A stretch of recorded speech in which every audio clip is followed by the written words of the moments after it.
자, 저번 시간에 전자기 조감도까지 봤습니다. 지금 조감도를 이제 3장을 봤는데 3장의 느낌이 어때요? 다 장별로, 단원별로 구조가 좀 달라요. 다른 이유가 개념들이 어떻게 연결되어 있느냐, 그 연결망인데 그게 다 다르겠죠. 역학은 정말로 위에서부터 쫙 내려갑니다. 전형적인 연역법 체계를 따라가죠. 그 다음에 빛과 파동은 실험을 하면서 그때그때 알아낸 걸 갖다가 추수하듯이 이렇게 나와서 귀납법적인 논리를 취하고 있죠. 그래서 이런 실험을 했으니까 이런 현상이 벌어졌으니까 이러이러한 성격을 추론할 수 있다. 이게 빛과 파동의 흐름이었습니다. 그래서 양은 작은데 코드 전개가 6개로 쫙 갈라집니다.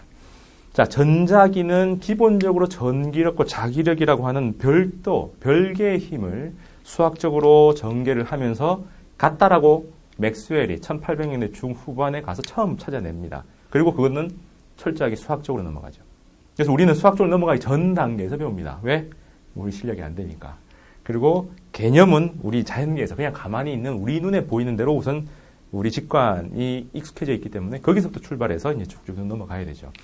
자, 그래서 전기와 자기를 따로따로 가자. 그래서 이원체계다라고 얘기했습니다. 그러면 둘 다 회로가 있어요. 직류회로, 그 다음에 교류회로. 그 다음에 또 둘 다 기본 개념이 있죠. 전기장, 자기장.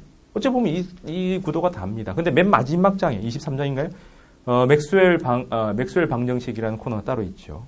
왜냐하면 이 따로 되어 있는 걸 갖다가 맥스웰이라는 사람이 전부 다 묶으면서 이제 수학적 기법을 써서 그것들을 4개의 공식 속에 몰아넣습니다. 그러면 새로운 공식이 아니라 앞에서 했던 얘기들을 쭉 정리해 넣는 거죠. 근데 수학적인 추상화를 하게 되면 우리가 따라갈 수가 없어요. 근데 왜 배울까요? 이런 거 정도는 있다는 알아야 어디 가서 당황하지 않죠. 나 전자기 배웠어 했는데 쫙 맥스웰 방정 써놓고 나서 이러면 안 되는 거냐. 그거 내 들어본 적은 있고 이게 의미는 이런 거다. 풀어봐라. 나는 풀 필요는 없다. 네가 해라. 그렇게 해야 되는 거예요. 자신감 가지고 과학은 항상 자기가 선수해야 되는 게 아니라 이해할 수 있으면 됩니다. 그래서 따라갈 수 있고 나쁜 거짓말을 하지 않느냐만 보면 되는 거죠. 그게 깨어있는 시민이라고 저는 봅니다. 깨어있는 지성인. 대학생이 요즘 지성인이라고 할 수 있는지 잘 모르겠지만 깨어있는 지성인이라면 거짓말을 하지 않고 거짓말하는 사람을 잡아낼 수 있을 정도면 됩니다. 그래서 맥스웰 방정식도 딱 그 정도 수준에서 이게 어떤 의미고 앞에서 이런 걸 배웠구나를 들고 오면 돼요. 자, 그리고 이 전자기부터 제 얘기가 기존의 얘기와 많이 어긋나기 시작합니다. 다르게 전개가 돼요. 그 이유는 기존에는 정말 이것도 실험처럼 해서 쭉 정리해 나가는데 개념을 명확하게 딱 구겨 넣지를 못했습니다. 그래서 저는 이미지하고 딱 4개의 개념을 제시할 거예요. 정전기 같으면 Q, 파이, E, V 이 4개를 가지고 전개를 합니다. 그리고 이미지가 딱 있어야 되는데 여기서는 위에서 보는 평면도, 옆에서 보는 측면도 2개의 이미지 가지고 갑니다. 그래서 그 흐름들을 이제 여러분들이 쭉 따라와야 돼요. 그래서 이거는 그냥 막 흩어지는 대로 일반적인 책에 있는 걸 기대하고 보면은 더 헷갈리니까 제가 얘기해드리는 잡아주는 그 조감도를 기반으로 다른 책들을 보면은 저게 저렇게 중구난방으로 썼구나. 강호자 최고네 이런 생각이 들 겁니다. 자꾸 웃지 마요. 자, 정전기에서는 기본 개념이 하나 나오고요. 공부할 때 그 다음에 이미지를 처리하게 되어 있습니다. 그 기본 개념에는 전기장이 뭐냐? 전기장 자체에 대한 설정을 해주고요. 그 다음에 도체와 부도체. 왜요? 물질을 전기적 속성 가지고 이제 구분해보는 요 성격을 구분해보는 요 2가지죠. 실제로는 요 2개에서 시험이 다 나오는데 이미지가 따라붙어야 이 전체가 이해가 어떻게 되냐면 이미지라는 게 이 전기장을 이해하기 위한 어떤 이미지 장치에 해당합니다. 그럼 이거는 측면도, 평면도 또와 측면도. 그래서 위에서 내려다본 모습과 옆에서 들여다본 모습 이 2가지를 뭘요? 전기장을 이해하기 위해서 영상을 딱 띄워놓을 때 옆에서 보고 위에서 보고 그걸 합쳐서 입체화시켜야 되는 거죠. 그래서 그 흐름을 볼 겁니다. 그러면 이런 얘기를 쭉 해 나갈 때 4가지 기본 요소를 얘기할 건데 Q, 그죠? 전하입니다. 장의 원천이죠. 질량이 있으면, 질량이란 그냥 뭐 이놈 운동하는 주체라고만 얘기했는데 실제로는 중력장을 만들어내는 주체입니다. 태양 주위에 태양계가 형성되고 지구 주위에 지구 중력장이 형성되는 것들처럼 어떤 물체 주변에 장이 쫙 펼쳐지는데 그 장이라는 건 힘이니까 그 물체는 힘의 원천에 해당하죠. 그래서 전하라고 하는 전기장의 원천입니다. 그래서 완전 소스가 다르죠. M에서 출발하는 거하고 이거는 중력장. 그럼 이 Q에서 출발하면 이걸 우리는 전기장이라고 하죠. 그럼 M하고 Q하고 결정적인 차이는 얘들은 전부 다 한 종류입니다. 플러스 양만 있고 얘들은 플러스 마이너스가 다 있는 거죠. 그럼 얘들은 인력만 있는데 얘들은 인력도 있고 승력도 있고 다 있는 거예요. 자, 그래서 Q 하나 있고요. 그 다음에 파이. 장은 눈에 안 보이지만 장을 눈으로 볼 수 있게 만들기 위해서 이런 화살표 같은 개념으로 장을 표시해 줍니다. 이거는 움직임이 아니라 역학할 때 역학에서 운동을 표시하는 게 V이고 V를 이제 화살표로 나타낸다 해서 벡터 표시한다라고 했는데 그게 아니라 힘입니다. 장을 대상으로 하고 있고 장은 힘이기 때문에 화살표로 장을 나타냈다는 건 이건 움직임이 아니라 이거는 힘을 표시한 거예요. 그래서 빽빽할수록 힘이 세고 듬성듬성하게 있을수록 힘이 약하다 이렇게 얘기하죠. 자, 그럼 여기서 장은 본격적으로 E와 V 이 두 가지로 나타내죠. E라고 하는 거는 단위 전하가 원천이 여러 개니까 소스가 많을수록 힘이 세질 테니까 한 개, 뭐든지 한 개를 잡아서 걔가 만드는 힘. 그 다음에 또 그 한 개가 갖는 뭐 위치 에너지 이렇게 얘기를 해서 이 전기장의 색이 V, 전위 혹은 전기적 위치 에너지 혹은 전위차라고 부르는 것들이 나타납니다. 그래서 이 네 개의 개념이 이렇게 카테고리를 분류한 것 속에서 어떻게 적용되고 변화하는가 그걸 보면 됩니다. 자, 전기장이라고 하면 어떻게 표시한다고 했어요? 네, E 그 다음에 V라는 값을 줄 거고 얘들의 소스가 Q고 Q는 파이로 그림을 그린다라고 얘기했습니다. 그래서 전기장을 나타낼 때는 E 하나 그려놓고 V 하나 그려놓고 쭉 정의를 할 텐데 우선 기본 정의 수준에서 얘들은 힘은 힘인데 단위 쿨롱이 받는 힘 이렇게 정의합니다. 그럼 얘는 위치 에너지죠. 어떤 힘이라는 게 상호작용이고 그 사이에 저장하는 에너지를 역학에서는 위치 에너지라고 불렀고 전기력에 의해서 저장되는 위치 에너지니까 전기적 위치 에너지죠. 줄여서 전위라고 부르는데 그냥 전기적 위치 에너지라고 하면 누가가 빠집니다. 5쿨롱이 10쿨롱이라는 걸 집어넣어야 돼요. 그래서 마이너스 5쿨롱이 가지는 위치 에너지 이렇게 풀어야 되고 줄여서 전위라고 하면은 누가라는 걸 뺍니다. 그건 약속을 해요. 누가? 플러스 1쿨롱이. 그래서 얘는 플러스 1쿨롱이 갖는 위치 에너지라고 하는 걸 줄여서 그냥 전위라고 붙이고요. 이거는 누군지를 밝혀야 됩니다. 플러스 5쿨롱이, 마이너스 10쿨롱이라는 걸 붙여서 전기적 위치 에너지라 부르야지 전위라 줄일 수는 없어요. 약속입니다. 그럼 이거는 요걸 나눠서 V다라고 정의를 하는 거죠.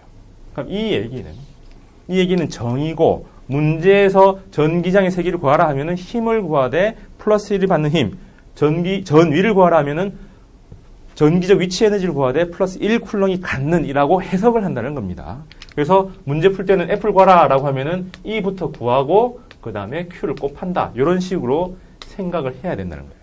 그럼 여기는 WP, 위치 에너지를 구하라, 포텐셜 에너지를 구하라 라고 하면 V부터 구하고 그 다음에 Q를 곱한다 라고 사고 체계가, 순서가 잡혀야 된다는 겁니다. 그러면 이 E를 구하고 나서라고 했으니까 그걸 구하는 방법은 그 다음에 세 가지가 더 있다는 거죠. 하나는 점전화에 대한 얘기입니다. 다르게 말하면 이거는 계산을 할 수 있게 만들기 위해서 계산을 하도록 만든 그런 장치입니다. 그러면 점전화, 두 물체가 받는 전기력이 K, R제곱분의 Q인데 그게 1이라고 얘기하면은 그냥 한 개만 붙는 거죠. 인력이 될 수도 있고 측력이 될 수도 있으니까 방향성은 그림으로 나타내고 크기만 합니다. 그럼 얘들을 또 위치로 따지면은 전기적 위치 에너지 앞에서 역학할 때 위치 에너지 할 때 마이너스 붙었는데 마이너스 넣어도 되고 안 넣어도 됩니다. 어차피 방향성은 그림으로 나타내고 크기만 집어넣는 거죠. 그럼 이게 나중에 또 나오겠지만 이거하고 똑같은 케이스는 점전하고 똑같은 케이스는 구 모양의 전하가 모여있는 모양이 구 모양이면 그 주변에 점전하고 똑같아요. 근데 그 구가 도체로 되어 있느냐 부도체로 되어 있느냐에 따라서 달라집니다. 그럼 도체로 되어 있으면 그 바깥쪽이고요. 부도체로 되어 있으면 안쪽과 바깥쪽이 완전히 다르죠. 도체는 안쪽에는 아예 없으니까 그냥 부도체 9 하면은 바깥쪽밖에 없을 텐데 부도체는 안쪽의 전기장의 모습과 바깥쪽의 전기장의 모습이 완전히 다릅니다. 그래서 요거는 어쨌든 도체든 부도체든 구 모양으로 만들어진 거에 바깥쪽 구 모양을 이렇게 위에서 내려다보면 이렇게 되겠죠. 그 바깥쪽은 이 구 모양의 점 한 점에다가 전하를 몰아놓은 것처럼 이 전체 퍼져 있는 걸 갖다가 딱 한 점에 몰아놓은 것처럼 생각해도 된다라는 얘기입니다. 나중에 업그레이드를 할 거예요. 맥스웰 방식 가면 업그레이드합니다. 그 다음에는 이미지화 시키기 위해서 만든 건데 이게 전기력선이라고 합니다. 그럼 이거는 우리 일반적으로는 이렇게 화살표로 이렇게 표시하는 뭐 이런 것들입니다. 그럼 이거는 화살표 한 개 한 개 한 개를 파이라고 해서 전기력선의 개수라고 하고 그 파이 하나하나가 이게 촘촘하고 느슨한데 촘촘할수록 세다라고 했으니까는 면적에 반비례한다. 그럼 이렇게 해놓고는 면적당 앞에서 배웠죠? 분모는 단위라고 얘기했습니다. 단위 면적당 지나가는 전기력선의 개수. 달리 말하면 전기력선의 면적 밀도라고 얘기합니다. 그럼 이런 전기력선이 지나가면 힘이니까 힘 방향으로 에너지가 낮아지는 쪽으로 가니까 그거의 수선을 딱 그어버리면 이거는 전위가 같은 면에 해당하죠. 그래서 전기력선의 수선을 그으면 그게 등전위면이다. 요거는 앞에서 계속 나왔습니다. 중력 방향의 수선을 쫙 그어버리면 수면이 되고 수면은 높이가 똑같고요. 그 다음에 파가 지나가는 전파 방향의 수선을 쫙 그리면 파면이 되고 파면은 위상이 똑같은 그런 게 될 겁니다. 똑같은 곳이에요. 그리고 이거는 나중에 맥스웰 방정식에 가면은 전기력선의 총 개수는 밀도니까 E하고 E에다가 이거 왜 자꾸 틀리지?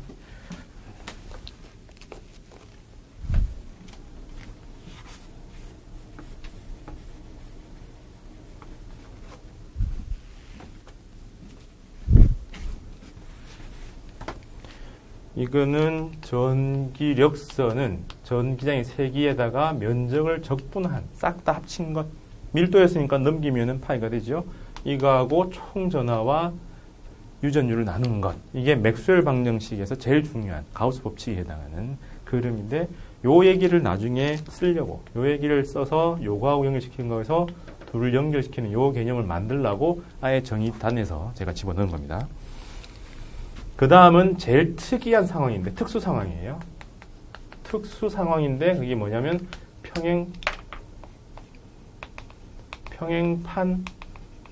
판때기가 평평하게 생긴 거예요. 그 두 장을 엿대 놓은 축전기입니다. 이 평행판 축전기의 고등학교 수준의 정의는 전기장의 세기가 일정하다. 그 속은 전기장의 세기가 전부 다 균일하게 돼 있다. 우리 지표면에 중력장이 일정한 것처럼 평행판 축전기 속에 전기장이 균일하게 일정하게 형성돼 있다까지가 고등학교 수준이고 이걸 대학생들한테는 입실론문의 시그마라는 거는 면적당 전하 밀도를 얘기합니다. 그래서 판때기의 면적이 똑같은 거 균일하게 쫙 퍼졌을 건데 거기에 전하 밀도를 유전율로 나눈 값이다라는 게 가우스 법칙의 결론으로 나옵니다. 그러니까 이때는 힘이 일정하기 때문에 힘에다가 거리를 곱하면 같은 방향을 곱하죠. 힘 곱하기 거리 하면은 에너지죠. 그래서 위치 에너지에 해당하는 게 나오고 거꾸로 썼네요. 또 뒤다 써야죠. 그래서 보이는 힘에다가 거리를 곱해주면 나올 테고 다르게 얘기하면은 힘이라는 거는 에너지에서 거리로 나눠주면 된다. 얘들이 일정하니까 이렇게 되지 일정하지 않으면 거리에 따라 달라지면 미분의 형태로 갈 거고요. 얘들은 적분이니까 일정하지 않으면 적분의 형태로 간다. 뭐 이렇게 얘기를 합니다.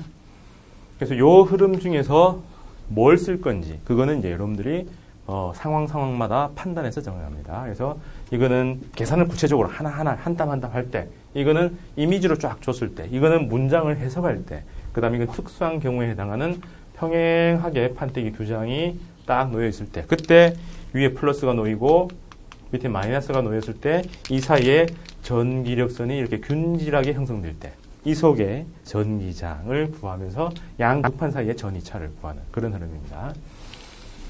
그러고 나면 이 흐름은 나중에 돼서 이렇게 업그레이드를 할 건데 다시 한번 더 맥스웰 방정식 다시 올 거고 도체, 부도체로 다시 넘어오면 이런 전기적 속성하고 물질이 반응하는 것에 따라서 도체와 부도체가 구분되죠. 도체와 부도체의 결정적인 차이는 뭐예요? 네, 자기 내부에 전기장을 허용하느냐 안 하느냐의 차이입니다. 둘 다 똑같이 전기장 속에 들어갔다고, 아이고, 플러스가 왜 나왔다.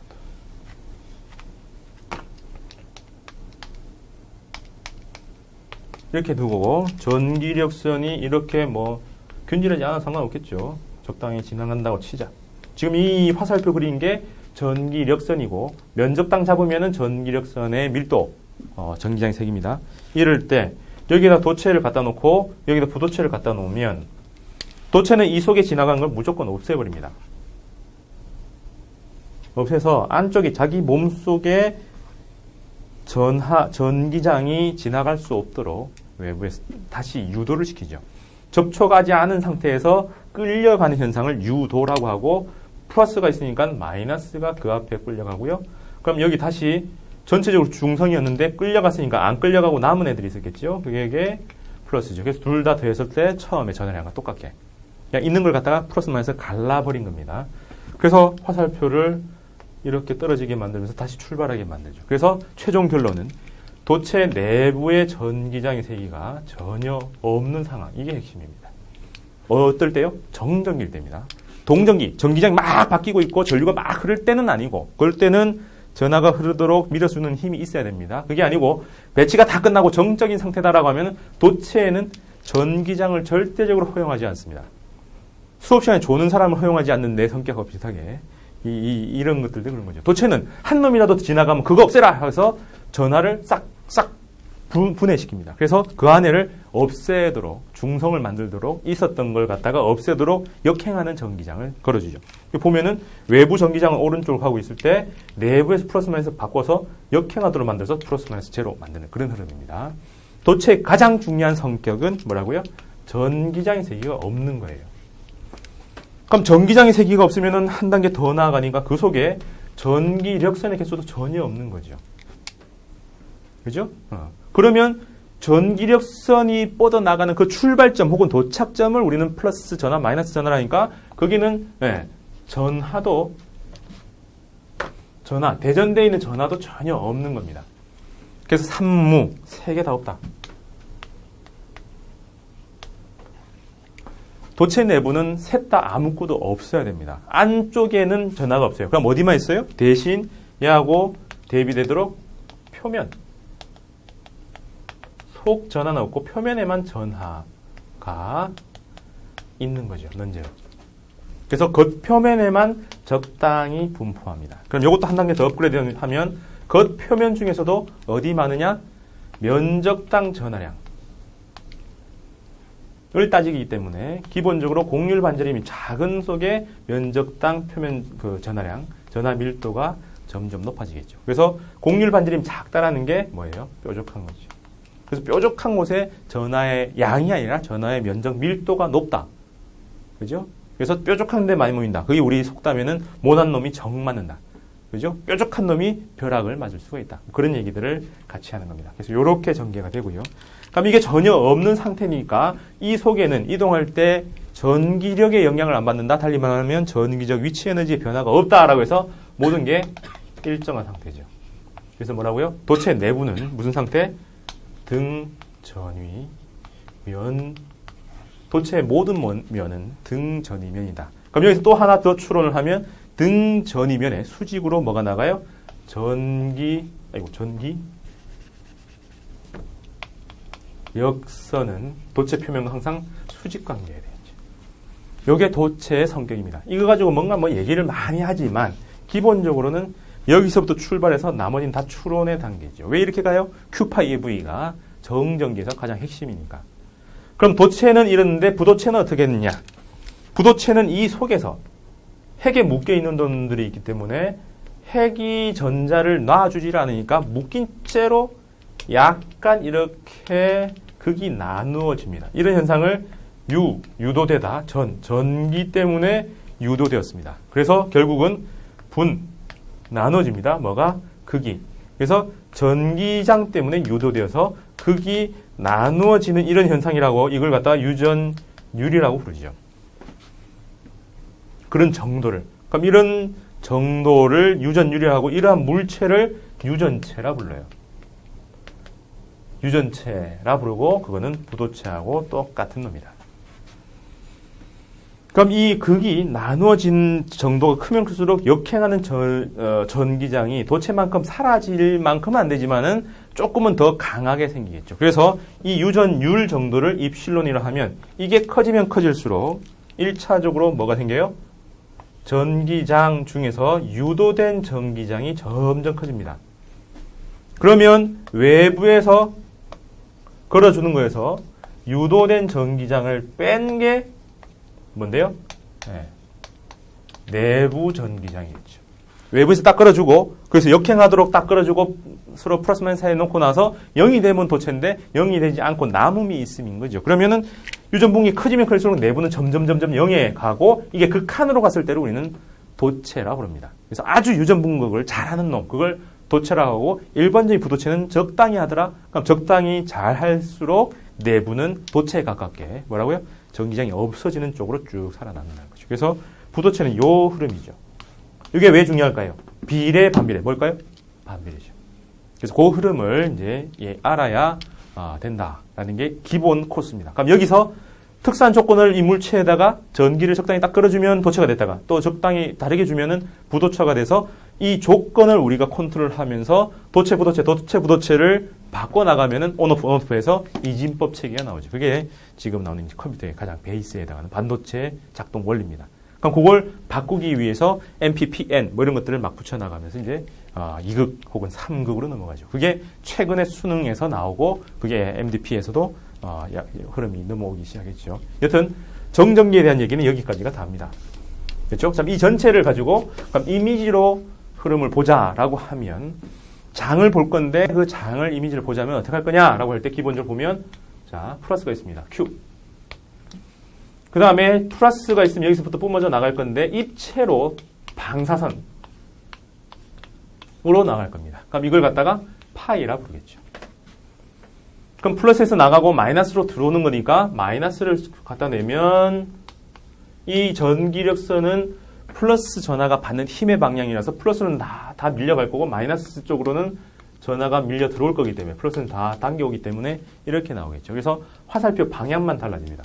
그럼 전기장의 세기는 이 화살표로 따졌으면 면적당에 해당하니까 잘 보면 여기는 좀 촘촘하게 돼 있으니까는 등전이면도 촘촘하게 그러면 등전이면이 멀어지면 힘이 센 조금만 움직여도 에너지가 금방금방 변하는데 힘이 약한 곳은 많이 움직여야 되겠죠. 그래서 얘들은 구체적으로 드러나지 않지만 뭐가요? V. 등전이면을 동시면으로 여기서 구분할 수 있습니다. 그럼 여기도 마찬가지로 동시면으로 구분할 수가 있겠죠.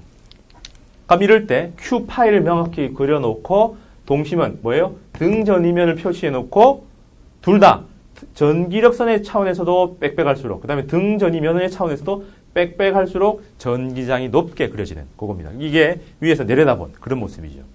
그럼 여기서는 플러스라서 전위가 높을 거고요. 그럼 여기서는 마이너스라서 전위가 낮을 텐데 이렇게 단면으로 딱 해버리면 비행기 위에 올라가가지고 밑을 쫙 내려다봤을 때 산이 솟아올랐다는 느낌은 옆에서 봐야만 나오지 위에서 딱 보면 그냥 동동동하게 보일 겁니다. 그래서 그걸 이 높낮이를 좀 더 명확히 구분하기 위해서 측면도를 그리면 여기 솟아올랐으니까 솟아오른 봉우리, 여기는 내려갔으니까는 쑥 꺼져버린 골짜기로 표현을 하면 이 옆에서 보는 게 등전이면 이렇게 나오겠죠. 우리는 등 간격으로 했는데 그게 잘리는 게 여기는 촘촘하게 가면 갈수록 느슨하게 되겠죠. 그래서 위에서 본 모양하고 똑같이 나올 겁니다. 그래서 요거는 옆에서 본 전위와 위치와의 관계. 그리고 여기 또 마찬가지겠죠. 그래서 듬성, 촘촘 이렇게 나가겠죠. 그래서 이 둘 다해서 우리가 해석을 해야 되는 거는 전기장의 색입니다. 여기서는 뭐든 촘촘할수록 써야죠. 그럼 여기서는요. 그죠? 기울기죠. X분의 V. 이게 E에 해당하니까 기울기가, 접선의 기울기가 클수록 가팔라질수록 장이 세다라고 해석합니다. 그래서 둘 다 장이 센 걸 이렇게 해석을 하겠죠. 그럼 두 개를 갖다 놓으면 이렇게 나오고 그 다음에 같은 부호를 갖다 놓으면 서로 밀어내니까 어때요? 이렇게 창이 빗나가면서 뭐 이런 식으로 가겠죠. 그럼 마이너스가 된다면 모양은 똑같은데 뭐만 달라요? 네, 방향이 다르겠죠. 이거는 둘 다 나가는 방향으로 전기력선이 형성된다면 여기는 둘 다 들어오는 방향으로 형성되겠죠. 그 다음에 등전이면도 보면은 옆에서 이게 바로 그릴 수가 없으면 옆으로 잘 보세요. 둘 다 봉우리. 그럼 봉우리 두 개가 이렇게 돼 있다. 만약에 하면은 등전이면이 하나씩 돼 있다가 두 개가 갈라지겠죠. 그래서 각각의 동그라미와 그 다음에 땅콩 모양으로 합친 모양이 동시에 나옵니다. 얘들도 마찬가지죠. 이렇게 나오니까 각각의 동그라미가 나오면서 합친 땅콩 모양이 나와야 돼요. 근데 특이하게도 플러스와 마이너스가 같이 있게 되면 자 이때는 이제 전하량이 달라지면 봉우리 높이가 달라지니까 약간은 이질해질 건데 똑같다고 치면 양쪽이 대칭일 겁니다. 플러스 5와 뭐 마이너스 5 이렇게 돼 있다면 어떻게 해요? 여기 나와서 여기 들어갈 곳이 있으니까는 밀려가지 않고 이렇게 들어올 겁니다. 그래서 이쪽 가면 이쪽이 들어오고 이쪽 가면 뭐 이쪽이 들어오고 이쪽 가면 이쪽으로 들어오는 형태로 될 거예요. 그럼 요걸 전위 등전이면을 그리려면 옆에 잘 보면 여기는 솟아오른 봉우리 여기는 내려간 골짜기 이렇게 나오겠죠. 그럼 등전이면을 그려주면 여기도 하나 여기도 하나니까 각각의 동심원만 나오지 합쳐진 동심원이 나올 수가 없다라는 겁니다. 뭐가 없다고요? 이 땅콩 모양의 유무. 수능 유사 문제에서 나왔었어요. 모의고사에서. 그래서 이렇게 땅콩 모양으로 등전이면을 그려놓으면 뭐라고요? 안에 있는 전하의 정체가 밝혀지지 않더라도 이거는 부호가 같다. 근데 땅콩 모양이 없이 각각의 동심원만 있으면 이 두 개는 부호가 다르다라고 판명할 수 있습니다. 그래서 이렇게 그려놓는 게 기본이고 평행판 축전기 같은 경우는 옆에서 보면 마이너스가 이 표면에 분포를 할 테고 플러스가 이 표면에 분포를 할 거예요.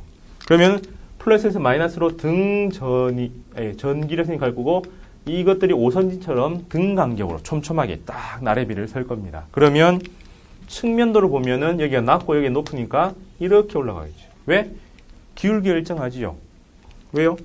전기장의 세기가 일정하니까. 그래서 여기서 만약에 등전이면을 그린다면 이 등전이면도 등간격으로 이렇게 줄을 쫙쫙쫙 세워서 갈 겁니다. 그러면 측면도를 갖다 놓은 이유를 알겠죠. 평면을 딱 했을 때 그 입체감을 이해하기 위해서는 측면도가 필요합니다. 그래서 전기장이 나왔다 하면 이 흐름 중에 하나일 거예요. 이 흐름 중에 하나로 어떤 게 이 문제에서 나온 건가가 나오겠죠. 그러면 제일 첫 번째, 점전하가 만드는 이러한 전기력선과 똑같은 게 어디 있다고요? 도체를 가지고 중심을 똑같이 만들면 도체 구다라고 하면은 모든 전하들은 이 표면에 여기에 배치가 될 겁니다. 총 전하량은 똑같고 각각이 이렇게 균질하게 쫙 배치가 되죠. 그럼 어떻게 돼요?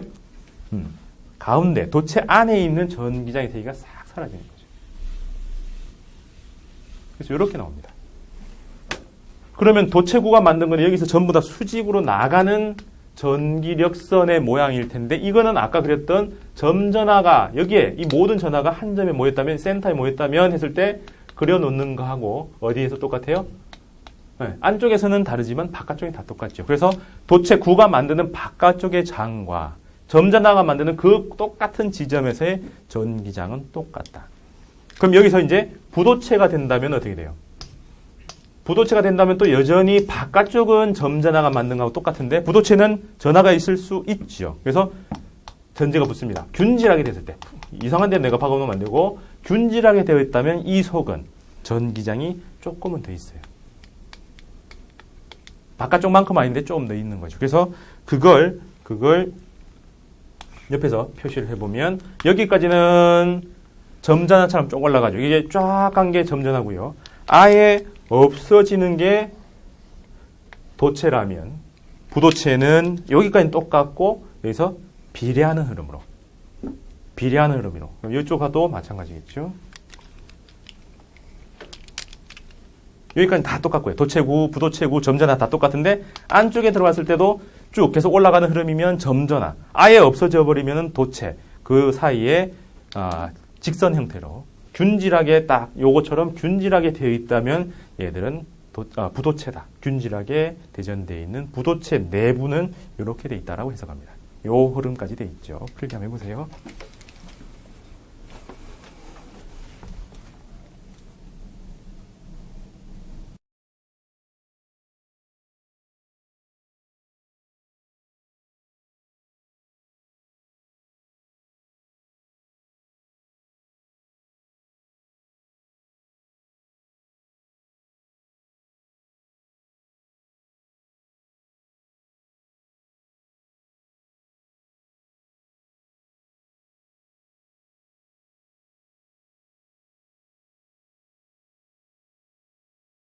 자, 가겠습니다. 자, 1번 볼까요? 방금 얘기한 거에서 1번을 잘 보면 점전화가 만드는 원천전화를 점전화를 줬습니다. 그럼 전기장의 세기 중에서 점전화가 만드는 것. 근데 그때는 한 개만 배웠는데 4개가 나왔으면 어떻게 해요? 4개를 합성하면 되죠. 힘은 벡터이기 때문에 벡터 합성을 하면 됩니다. 그래서 4개의 꼭지점에 전부 다 Q가 있는데 얘들은 플러스 Q, 얘들은 플러스 Q, 얘들은 마이너스 Q, 얘들은 마이너스 Q라고 되어 있습니다. 그러면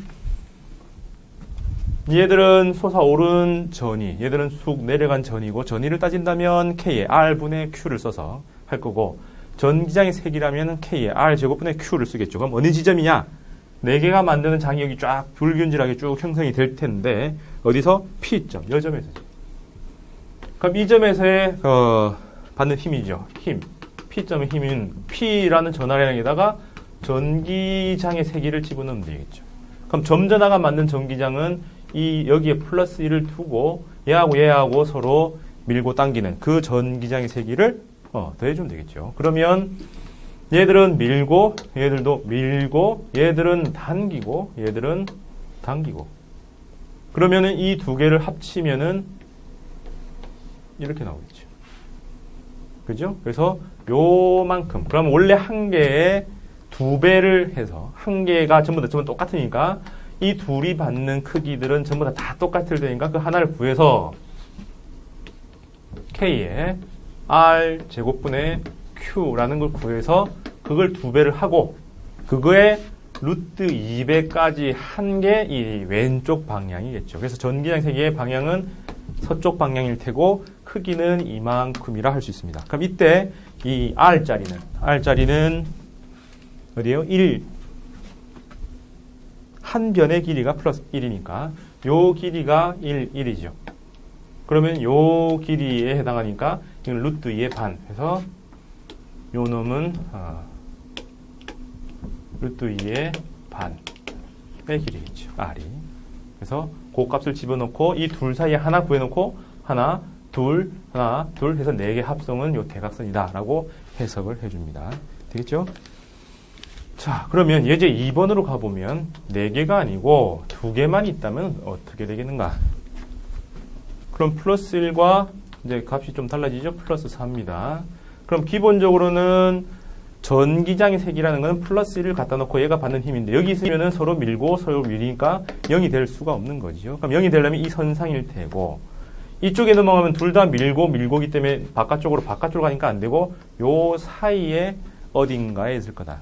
그럼 그걸 갖다가 수학 좀 한다고 해서 여기를 x, 이 사이를 60-x라고 해가지고 막 구하면 안 돼요. 잘 보면 이 어디쯤이라고 치면 얘도 밀고 얘도 미니까 이 크기가 서로 같아야 되니까 크기라는 거는 k의 r1 제곱분의 q1 k의 r2 제곱분의 q2라고 쓸 수 있죠. 그럼 이게 두 개 크기가 똑같아야 되니까 이 상수로 날아가고 q의 비율하고 r 제곱의 비율이 같으면 되죠. 그래서 1대 4니까 제곱이 1대 4가 되려면 얘들은 1대 2여야 된다.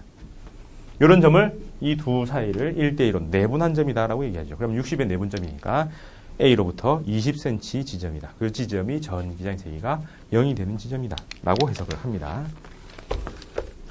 됐죠? 자, 그 다음에 예제 3번으로 가보면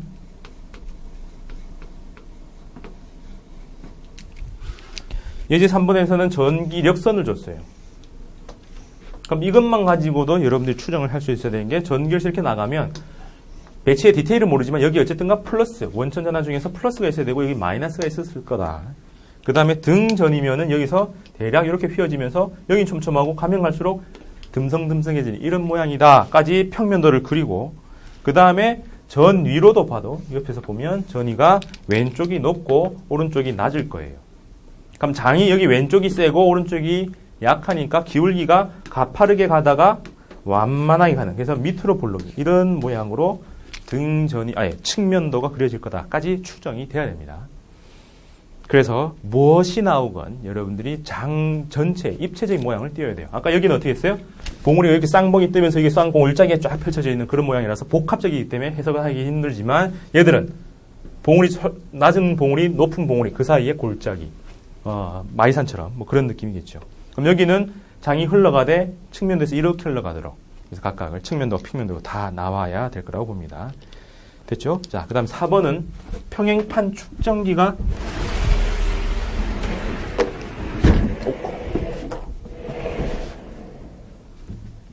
평행판 축전기가 가운데 있습니다. 그렇죠?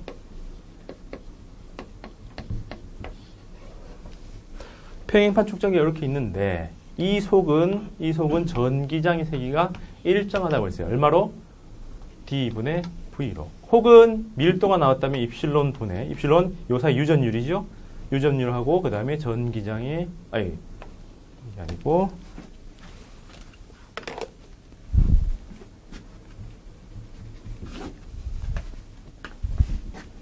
입실론 분의 시그마. 전하 밀도죠. 어쨌든 뭔가를 줬을 거고요. 그 안에다가 플러스 QM을 줍니다. 이제 두 개의 값을 줘야 되는 거 알겠죠? 중력장의 원천, 움직임에 대한 그 기본, 계기성, 그 다음에 이거는 전기력을 받는 그 원천, 만드는 원천이라고 되어 있습니다. 그럼 이 상태에서 평형을 이루어서 정지했습니다. 자, 평형. 평형이라고 하면 어떻게 정해요? 모든 힘의 합이 빵이 되면서 병진운동 안 해야 되고 모든 토크의 합이 0이 됩니다. 회전운동도 하지 않아야 되겠죠. 그럼 여기는 점전하니까 힘이 플러스 마이너스 제로겠죠. 그럼 밑으로 당연히 중력. 그럼 이걸 위로 QE, 전기력을 받아야죠. 이게 평행판 축전기니까 Q에 D분의 V라고 해석할 수도 있을 겁니다. V를 줬으니까. 뭐 아니면 안 줬으면은 E를 줘도 되고요. V는 안 줬네요. 그래서 그렇게 흐름을 만들 수도 있을 거예요. 됐죠? 그럼 그걸 갖다가 삐딱하게 만들면 이제 5번으로 넘어가서 평행판 축전기를 이렇게 갖다 놓고 이 속에 갖다 놓은 축가 이렇게 휘었어요. 자, 이렇게 돼 있다면 요 사이에 이게 L이고 중력 방향으로 세타다라고 이 상태로 평형이 돼 있다면 이 물체에 작용하는 힘은 밑으로 중력, 그죠? 그 다음에 실 방향으로 장력. 장이 어디 있어야 됩니까? 이쪽으로 이 전기력이 있겠죠. 그래서 이 세 개가 평형이어야 되니까 다시 쓰면 어떻게? 장력에다가 오른쪽으로 QE 전기력이 있고 그 다음에 밑으로 중력이 있고 대각선과 세로 여기가 세타다. 그죠? 그러면 이 값을 기준으로 얘들은 이거의 탄젠트. 얘는 mg 나누기 코사인. 앞에서 장력할 때 많이 봤죠? 그런 값으로 나올 거다. 그죠? 그럼 이렇게 만들어 놓으면 이 속은 새로운 중력장이 생기는데 어느 방향? 이쪽이 그냥 새로운 중력 방향이라 해도 되겠죠. mg 프라임. 그럼 mg 프라임이라는 거는 e 제곱하고 mg 이거 해도 되지만 이쪽으로 흐름을 만들면 되니까 어떻게 해요? g 나누기 코사인이 g 프라임이라 하게 되겠죠. 그러면 이 지점을 이걸 이제 기준 평형점을 해서 단진동을 하게 될 테니까 단진동하는 주기 t는 2파이 루트 g분의 l이라 했고 l은 똑같이 돼 있을 텐데 g가 프라임으로 바뀌면 되겠죠. 그래서 그런 흐름으로 하나 더 집어넣어도 됩니다. 되겠죠. 자, 그 다음 문제 보면 6번으로 갑니다.